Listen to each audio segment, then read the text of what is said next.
The following is a New Hampshire Primary 2020 special presentation. The Exchange Candidate Forums from NHPR in partnership with New Hampshire PBS. From New Hampshire Public Radio, I'm Laura Kanoy, and this is The Exchange. Today, we continue our series of Presidential Primary 2020 Candidate Forums. And for this show on Friday, December 6th, we're talking with Democratic presidential candidate Pete Buttigieg. He's with us before a live audience in NHPR's Studio D.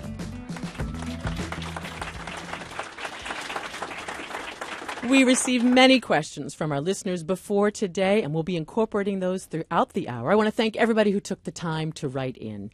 NHPR's politics and policy reporter, Lauren Children, is also with me. We'll be both asking questions of Mayor Buttigieg. And Mayor Buttigieg, thank you very much for being here. Well, thanks for having me. So let's start off with your political philosophy, how you sort of see yourself in this overall race.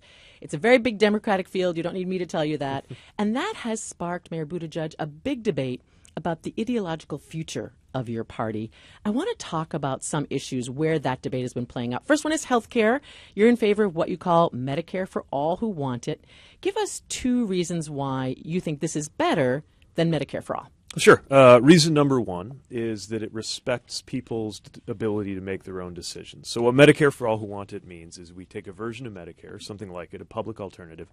We make it available to everybody. We auto-enroll anybody who's uninsured. So there's no such thing as an uninsured American. But I'm going to allow Americans to decide whether they want it, one at a time, because I don't think it is the right thing to do to kick people off of their private plans. So that's reason number one. Reason number two is it's much easier to pay for. We estimate that the total cost of my plan over the course of a decade would be $1.5 trillion. Not exactly a small amount of money, but some of the others that have been proposed are 20, 30 plus. There are disagreements to the tune of $10 trillion just over how much the cost is. So it's more affordable, and it's more respectful of people's ability to make their own decisions. There's also a little bit of humility baked into the policy, because what we're saying is if this is really the best plan for everybody, everybody will choose it until it is the single payer in America. If, on the other hand, it is not the best plan for some Americans, then we're going to be really glad that we didn't kick them off of whatever it is they had. Well, toward that end, a listener, Charlene, wrote us asking, do you think employers will drop health care coverage for employees knowing that they could get Medicare for all who want it? And Charlene, thank you for writing in. And Mayor Buttigieg, how concerned are you that people who like their employer-sponsored insurance might lose it because the employer will say, well, you know, to heck with paying it for ourselves. We'll just put them on the Medicare for all who want it plan, the public option, so to speak. Yeah. Well, first of all, we're talking about a quality plan. Secondly, if you look at how we first got into this system we're in today, and I think everybody agrees nobody would design, with a blank slate, would design healthcare today as we know it in America. It was because employers tried to differentiate themselves. It was a kind of bell and whistle that they added during the era when wages were controlled and you couldn't always compete on the salary side. And so where we are now is we still have this system that's built around the assumption that you're going to have a long-term or perhaps lifelong relationship with a single employer, where more and more Americans are shifting jobs, shifting careers, or building their income out of multiple employers. It just doesn't make sense for us to assume that everybody's going to have that kind of employer-based benefit. Some will continue to have it, I think. That's fine. But we shouldn't have that be the bedrock of our healthcare system. A couple more quick questions. We spoke to Elizabeth Warren about this when she was on our program, and she said we need to recognize how much of our healthcare dollars have not gone into healthcare. The system made $23 billion in profits last year, she said, and that's after all the executive salaries, the administrative people, the fancy glass office buildings. Again, those are her words. What's your take, Mayor Buttigieg, on the role of the private sector and the profit motive in healthcare? Well, I think it's true that if you look at the United States spending on healthcare, more of our healthcare dollar goes into administrativia compared to patient care than in almost any other developed country. And it shows you a lot of the problems with the system we do have. The elegance, I think, of setting up something like Medicare for all who want it is it creates a system where you don't have that kind of profit motive. You don't have those ways that dollars leak out of the system, which means that the private plans will have to do one of two things. They'll either have to get better or they'll go away. And I think that's one of the reasons why the private health insurance lobby has been fighting against my plan. I think they don't want the competition. What is wrong with the Affordable Care Act, in your opinion? Some candidates, among them Joe Biden, have said, let's just strengthen the Affordable Care Act. Well, the Affordable Care Act was a leap forward in healthcare in this country. And this is personal for me. There are members of my family who are. Matter of fact, Chasten and I are figuring out this month, since I'm about to end my time as mayor, how to get our insurance on the exchange. It is extended health insurance to millions of Americans. But we would not be having this debate if the healthcare issue in this country was solved. There are still uninsured Americans. There are underinsured Americans. And moving beyond the insurance part, there are also a lot of things we've got to do on the cost side and other deficiencies in our healthcare system. I don't think most Americans believe that the journey of healthcare reform ended with the ACA. The ACA was a good move. We should defend it. The Republican efforts to attack it should be resisted, but it's clearly not been enough. We need to go further. Speaking of costs, remind me again the number that you said your plan would cost. 1.3 We scored at 1.5 over the course of a decade. Okay, so where does that money come from? So there are two parts of my tax plan that between them would cover that cost and then some. One of them is that we've got to reverse the corporate rate cut in the Trump tax cuts. That move alone would raise $1.4 trillion over the next decade. A second thing is that we will gain hundreds of billions of dollars, part of which I would use to fill that gap between 1.4 and 1.5, simply by allowing Medicare to negotiate drug prices with companies selling prescription drugs. There are several moves we can make that will lead to savings to the Treasury just by having these common sense reforms in the way we handle healthcare in the country. And one of the things I'm making sure to do is whenever I propose an investment, and from healthcare to other things I'm saying we ought to do, there is a price tag, that we're also going to be candid about revenue. We don't have to go back to Eisenhower-era levels of taxation to pay for these initiatives. But we are going to have to raise more revenue from corporations and the wealthy, which we should, because the share of tax revenue and the tax burden that has fallen on corporations and wealthy has gone down over the years, and I think that's directly related to the increase in income inequality in our country. How concerned are you that if you increase the corporate tax rate again, and I know this has gone back and forth in recent years, that American companies will say, you know what, we think we'll just settle in Ireland instead or some other country? So here's the thing. Where the rate is lower.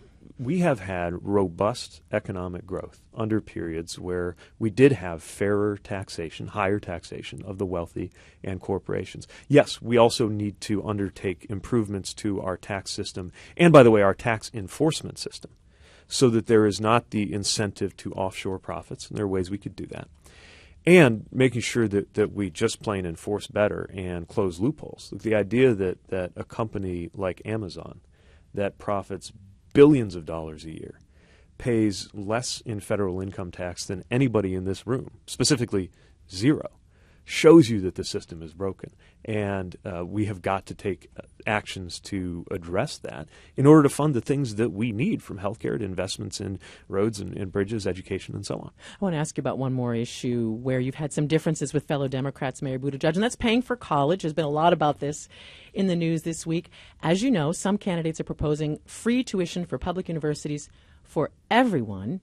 Your plan, from what I understand, would make public tuition free for all families earning up to $100,000 and provide substantial subsidies for students from families earning up to $150,000. That's right. Kind of the same question. All told, again, how much might all this cost and where does the money come from? So, again, we can fund all of that. It is hundreds of billions of dollars. It's a lot of students and a lot of colleges. It is. It's a lot of professors you got to pay and it's buildings to heat. And it's worth it because we need to make sure that cost is never a barrier to somebody who wants to go to college. Where I differ with Senator Sanders and Senator Warren is when you do get north of that 150, when you're in that top 10%, that's where I think it's okay to ask people to pay their own tuition. And I would rather use those dollars in other areas, like some of the plans I put forward around supporting the trades and apprenticeships and workforce development and education for folks who won't get a four-year college degree.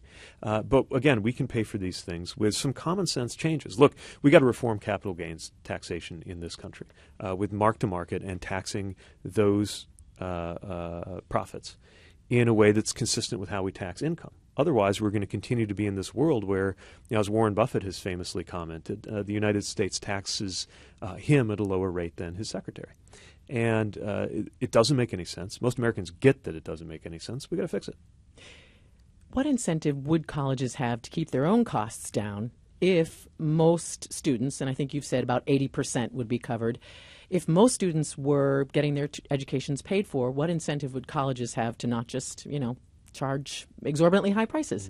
Well, this is an important part of the policy design, which has to center around a state and federal partnership where the federal funding is available to states at a level high enough that you would not see them passing it up, but with enough strings attached to make sure that this doesn't just turn into more costs being pushed through the system. We got to control the underlying costs too, with guardrails and measures to do that. But a well-designed federal grant program, as we've seen time and time again, can do that with the states. We heard from a voter at one of your events yesterday, Mayor Buttigieg, who said she worries her family's income wouldn't quite qualify for aid under your plan, but she said her family still struggled to afford college. And as you know, $100,000 in some states is a very comfortable income. In other high-cost states like New York or California, $100,000 isn't so comfortable. So how much should this be taken into account? What do you think? So I do think that as part of the policy design, we should look at regional differences. It's also worth mentioning that there are a lot of things we can do to make college more affordable on the front and the back end. So for those who are taking on loans, we could have a more generous program for forgiving loans for those who go into public service, for example. And we're going to continue with income-based debt repayment so that if your income is not enough, you can have payments according to that and eventually have them waived after a certain number of years. All of that stays in place. This is about making college dramatically more affordable than it is today. One quick point that's been made, Mayor Buttigieg, and I know you've heard this, is that, hey, we offer public schools, K through 12, to everyone, regardless of income. So some are asking, why not expand that concept to public universities? Make it free for everyone. Rich kids can attend public schools.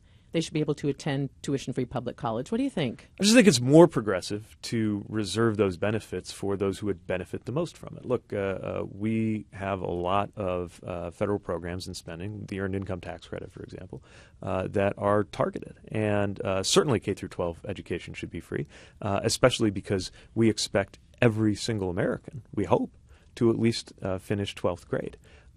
What's not true is that every single American wants to go to college. If you do, we should make sure cost isn't a barrier. But if you don't, we should make sure that you prosper. Look, we've had a lot of conversation, rightly, about making it more affordable to go to college in our country.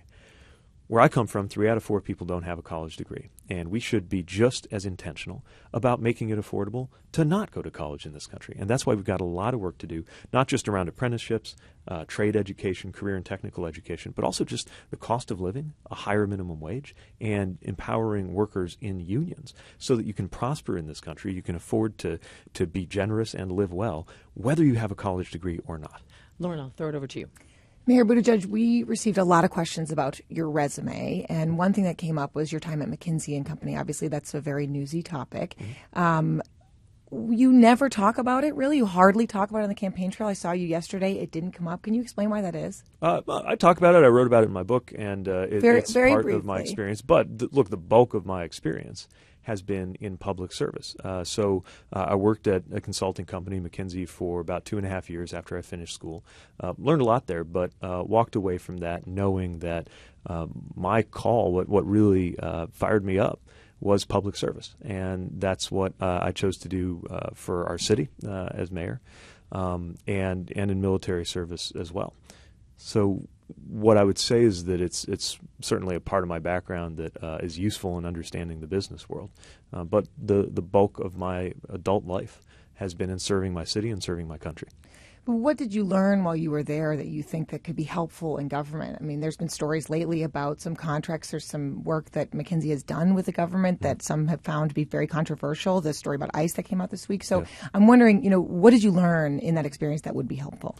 Well, I did math for a living, so I learned a lot about math. We were talking about some of the issues on taxation, for example, and what we have to do in order to make sure that when we go out and make a promise and try to set a policy that is going to be to the benefit of working Americans and middle-class Americans, as well as making sure that we alleviate poverty, that we do the math right so that we ensure that the taxation is falling appropriately on the wealthiest Americans and corporations. I learned a lot about how to organize teams to get work done based on the teams that I was on. And I also, frankly, learned a lot about the amoral turn of mind that increasingly dominates corporate America. And we see it. There are at least 4 times I can think of in the decades since I left that company that I've opened up the newspaper and seen an infuriating story about something that they did with one of their clients, where it's clear that they didn't seem to feel any moral weight to the decisions they were making. This is true in the case of ICE. I mean, the reports are disgusting about basically viewing cost cutting as something that should extend to cutting basic needs for people who are being detained. And I think it's a reminder that no matter how nice the people are in a business or in corporate America, it's up to us as a democracy to set the rules, the left and right boundaries, the guardrails for them to operate in, because the profit motive is not going to lead to ethical actions that don't lead to profit unless we establish as a matter of policy what companies can and can't do. And the drift away from regulating business, from regulating corporations, which has been going on really my entire lifetime. I mean, this began with the Reagan era, is directly related, in my view, to the mounting economic and political inequality that we're seeing in the country that is driving us close to a breaking point. The last thing I want to ask you about this is there have been calls from other candidates that you're not being transparent because you're not talking about the clients that you work with. I mean, do you understand why that would be the case, especially when we're in a situation where the president gets criticized all the time for not releasing information about himself? Do you feel like that's a fair criticism? Well, I strongly believe in transparency. It's one of the reasons why I have released tax returns from when I got back from school, and not all of my competitors have been willing to do that. And I also believe that McKinsey should release the client list of the clients that I serve. Is that something they can do? It's something they can do, yeah. I mean, I made a promise. I keep my word. When you come, you promise to keep your client information confidential. But right now, I am calling on McKinsey to release that information. Maybe they're not used to doing that, but they're not used to having somebody who used to work there being seriously considered for the American presidency. This information should come out, and I'm happy to speak to it when it does. So I want to talk also about your time in South Bend. Obviously, this is a big part of your life, as you said. I mean, we got a lot of questions from people. One from Mary that said, mayor to president is a big jump. Another person asked, why would being mayor make you such a good candidate for president? What's your response to that concern? You heard this yesterday, too. Yeah. Look, going from any job to president is a big jump, right? Turns out. We're talking about the presidency. And yet, I think I might not be getting that question if I were a senator, because we're just more used to people with Washington experience running for president. And yet, if you think about it, in our country, you could be a very senior U.S. senator and have never in your life managed more than 100 people, depending what you're doing before. Leading a city of any size is one of being responsible not only for policy, like legislators are, but management, running an administration. And not only management, like many people in various offices are, but guiding a population. And the moral weight of an office where you were responsible for calling a community to its highest values. That might actually be the part of the presidency whose absence is costing us the most as a country today. And we'll follow up on that after a short break. Coming up, more with Democratic presidential candidate Mayor Pete Buttigieg. Stay with us.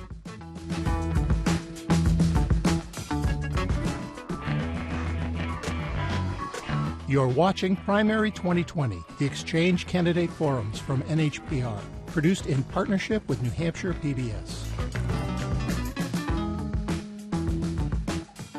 This is The Exchange. I'm Laura Kanoy. Today, it's the latest in our Presidential Primary 2020 Candidate Forum series. And this hour, we're talking with Democrat Pete Buttigieg. NHPR's Lauren Children is also with me. And Lauren, I'll bring it back to you. So, Mayor Buttigieg, before the break, we were talking about your time in South Bend, of course. And so you've received a lot of credit for the turnaround in South Bend. A lot of growth has happened there. But the benefits, as you well know, have not been felt equally by white and black residents in your city. Right. The details that came out of a report that you had commissioned say that economic inequality between African American and white households is worse than it is nationwide. So what should you have done differently? Well, that's not a problem that began when I became mayor, but it is a problem that we attacked from the moment I became mayor. As you mentioned, those numbers from an audit that I ordered up. This problem began in the 1960s. Well, of course, racial inequality began long before that. But many of the economic struggles of our city were set off by the collapse of Studebaker in 1963. That was our biggest. We were a company town for an auto company. And believe it or not, some 50 years later, that was still the defining experience of our city. We lost population, we lost jobs, and as across the country, there has been particular economic pain and exclusion for African American residents in our city. So we were very intentional about acting on that, making sure that we directed resources and dollars to neighborhoods, including neighborhoods that people had been redlined into, and making sure that they saw the benefit of spending on improvement. We acted to make sure that we were creating jobs and investment in the city, and it's one of the reasons why you saw unemployment rates and poverty rates, in particular for the African American community, but across the city, falling on my watch at a pace that I don't think we've seen before. There's no question that there is work to do in our city and in every community in America to further act to close those wealth gaps. And those wealth and income gaps, we've got to recognize, aren't going to go away on their own, even when you replace a racist policy with a neutral one. In the same way that accumulated wealth compounds, these inequalities will compound if we are not intentional on doing something about it. We've done it in our way with the resources we've had as a city, but I'm also determined, and this is a feature of the Frederick Douglass plan we put forward in the campaign, to use the powers of the presidency to ensure that this whole country is mending what was broken. Go ahead, Laura. You want to go back to me? Okay, so speaking of experience, I want to ask about your military experience. You've been very careful to call yourself a veteran, not a combat veteran. You spent about 7 months in Afghanistan. What did you do there, Mayor Buttigieg? So I worked for what was called the Afghanistan Threat Finance Cell. Basically, my job had to do with, or a unit's job had to do with blocking the flow of funding into the insurgency, largely coming from narcotics activities. Now, in practice, probably the most important responsibility I had was driving a vehicle. I was one of a couple of people in Kabul with my unit who was qualified with a long gun, with an M4. And in order for my commander to go anywhere, there had to be at least two in a vehicle. And so we joked that I was military Uber. So by night I'd be doing a lot of work with message traffic or analysis because that was my training as an intelligence person. But by day, a lot of the time, over 100 times, my job was to just get somebody outside of the wire and back in from point to point, either around the city of Kabul or occasionally traveling between Kabul and Bagram on the open road. Some presidential candidates have said if elected, they'd pull U.S. troops out of Afghanistan within the first year. They've set up timetables. Others have said, no timetables, depends on what's happening on the ground. I'm really interested in your answer on this question because you did spend some time in Afghanistan. Which camp do you kind of put yourself in? We're leaving. We've got to leave. And the one thing I think that Republicans, Democrats, the Afghans, and the international community can all agree on is that the U.S. needs to move on. The question is, do we do it well or do we do it poorly? I think we need to leave sooner rather than later because I thought I was one of the last guys turning out the lights when I left, and that was years ago. Now, we also have to do it in a responsible fashion. What does that mean? Well, I don't think that we can accept responsibility for Afghanistan becoming a thriving Western-style democracy anytime soon. But we do have a responsibility to make sure, first of all, that it can never again be used as a place for an attack on the American homeland. And secondly, that there is not an immediate collapse of the gains that have been made. So how do we do that? Mean? Well, what it means is a negotiated settlement that involves the Taliban, but also, crucially, that involves the elected Afghan government, which is sometimes being left on the sidelines of this conversation. It means drawing down our large-scale presence. But honestly, it is likely going to mean, for some time, a minimal, highly capable presence of special operations and intelligence personnel to ensure that there is not an attack on the homeland. And by the way, what we had in Syria, what the president removed, but what we had in northern Syria, demonstrates the ability of a tiny number of highly specialized personnel to prevent bad outcomes. That is probably the medium-term destination in order to end our large-scale ground troop presence on the ground in Afghanistan, which we must do quickly. So since we're going into foreign policy, let's talk a little bit more about that. Lots of threats and challenges out there, as I'm sure you know. What would you say, Mayor Buttigieg, America's greatest foreign policy challenge is right now, recognizing that there are many? Yes, I mean, we can go down the list, Sure. right? The China challenge, stateless terrorism, cybersecurity, global climate change, which I consider to be a global security threat. Let me say this. The top job of the next president will be to restore U.S. credibility. When it comes to foreign policy, the top job will be to restore U.S. credibility around the world. And that is not going to be an easy thing to do, given what's happened. The spectacle of seeing, not just at a cocktail party, but in the General Assembly, the American president being laughed at, not only hurts my gut as an American, but it hurts American national security. So how do you do it? Well, first of all, you've got to make sure that the U.S. is actually leading with our values. You know, the strategic advantage of the United States has always been not only the capabilities of our military and the strength of our economy, but the fact that when we are at our best, we are living out and promoting values that are felt around the world, the desire for human rights and support for democracy. That's why it matters, for example, that when people in Hong Kong are speaking up, standing up for their democratic rights, that they hear at least some kind of moral support from the President of the United States. And when you don't have that kind of moral leadership, when we're not leading with our values, what we see is not only a lot of misbehavior and throwing weight around by our strategic competitors like Russia or China, but also among our allies like Saudi Arabia and Turkey, behavior that would not be happening if we were leading in a way that recognized the inseparability of American interests and American values. Go ahead.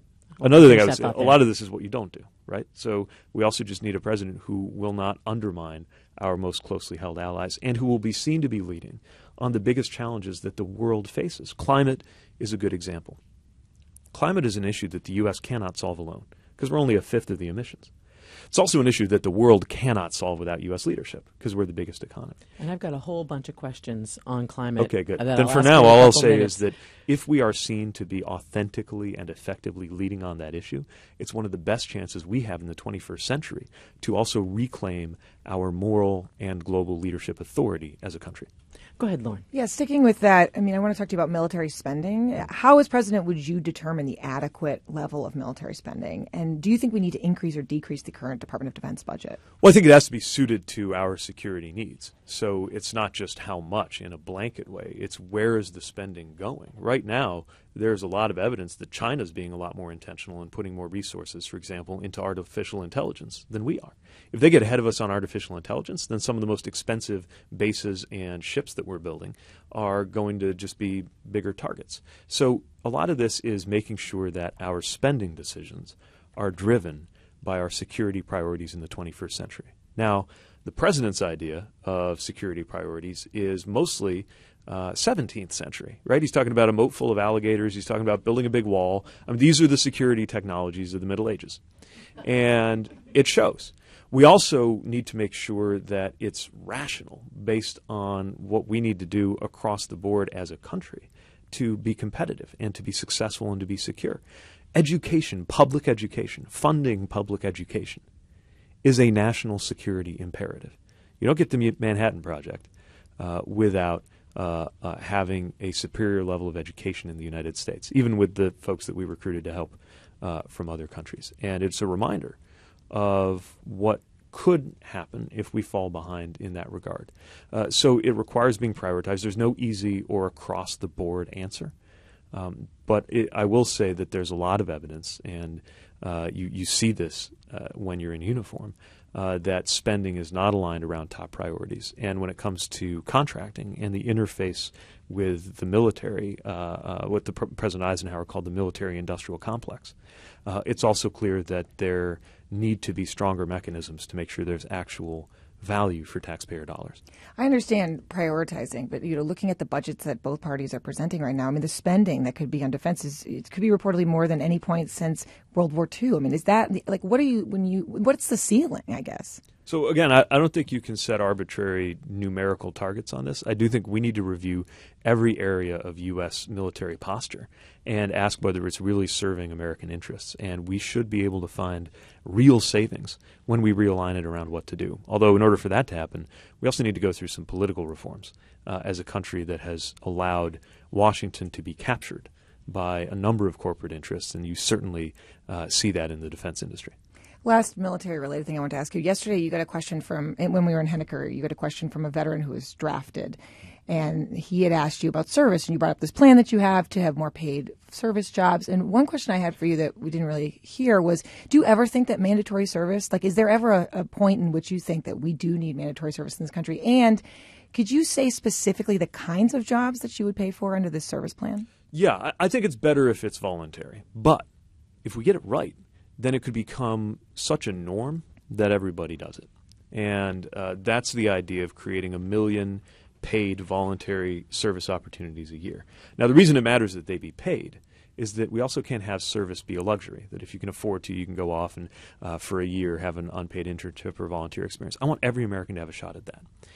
And what we know from the acceptance rates in AmeriCorps and the military and the Peace Corps, which are often less than a quarter, is there are way more Americans ready to serve than those who get the chance.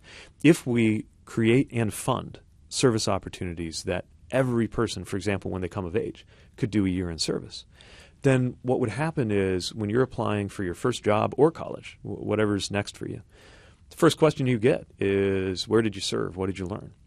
And the virtue of that is in creating a shared experience among Americans. What does the actual work look like? Well, I'm proposing that we create a climate corps because there are a lot of projects. I just swore in some AmeriCorps and Vista volunteers in South Bend who are working on things like weatherizing the homes of low-income seniors. It helps with climate and in a lot of other areas.